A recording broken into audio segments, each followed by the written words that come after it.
very happy to be here. So thank you for the invitation. I'll do a slightly shorter version, and then if anyone has any questions. So my name is James Stewart, originally from the UK, now settled in Australia for the last 11 years. My background is I'm a chartered mechanical engineer with a background in manufacturing and operations, running plants for automotive and aerospace production. Post MBA, I became a strategy consultant for BCG and moved into a variety of corporate innovation roles across different sectors, so FMCG, food, and then mostly in insurance, where I was doing all the internal innovation work. Over that time, I've become increasingly, well, actually over the last 11 years, I've become increasingly involved in tech and startups as a hobbyist, as an angel investor, as a venture partner for a VC fund based out of Canada, which I work for a few days a month, looking after the various teams, mainly focused on the climate angle.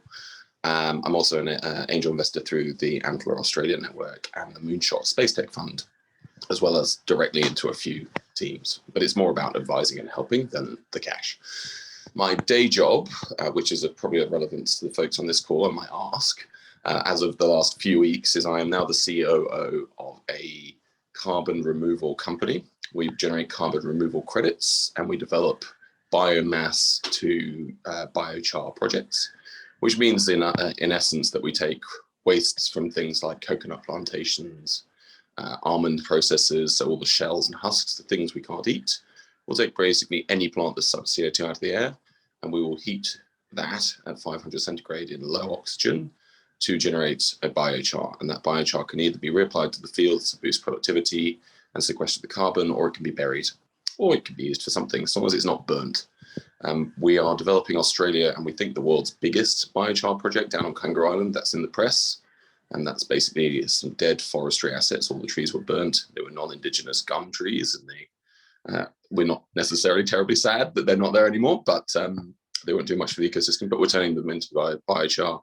And we're developing a variety of projects around Australia and Southeast Asia, North America, South America, etc. So if you see anyone who has non-crop wastes to the tune of something like 30,000 tons a year, then we would like to talk to them, because we can put a machine on, bring them a revenue stream and lock that carbon away.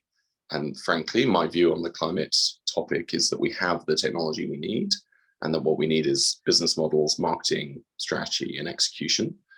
And so we're really running as fast and as large as possible to try and help the situation. You said what waste? Non-crop. So, there's an ethics thing about diverting food for.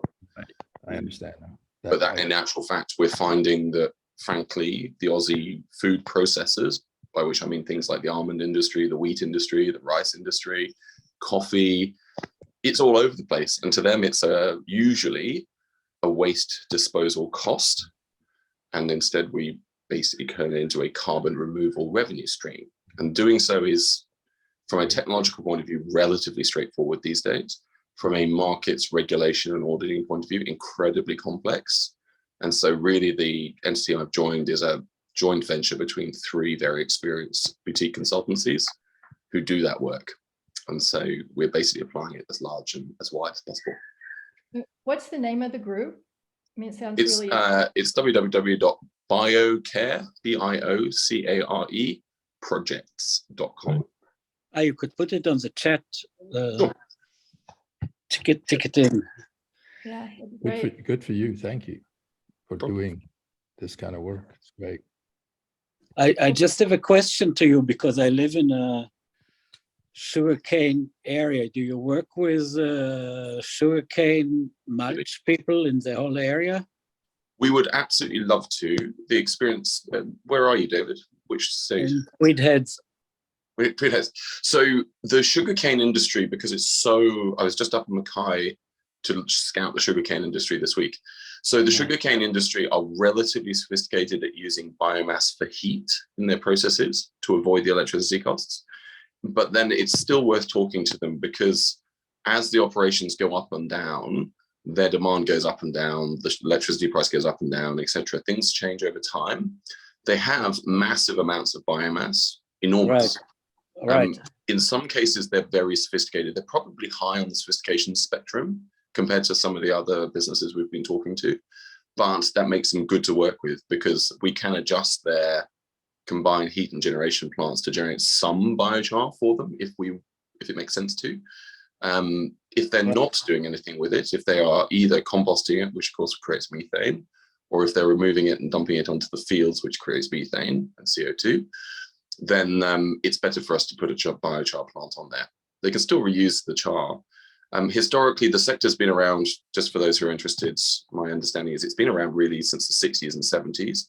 And it's been soil scientists who have been tweaking soil chemistry and improving soil health and all these things, which is fantastic, but they have had completely the wrong business model. They've taken the view that it's all about improving soils, which it is, but not really. That is the 1% issue. The 99% issue is planetary survival and carbon removal.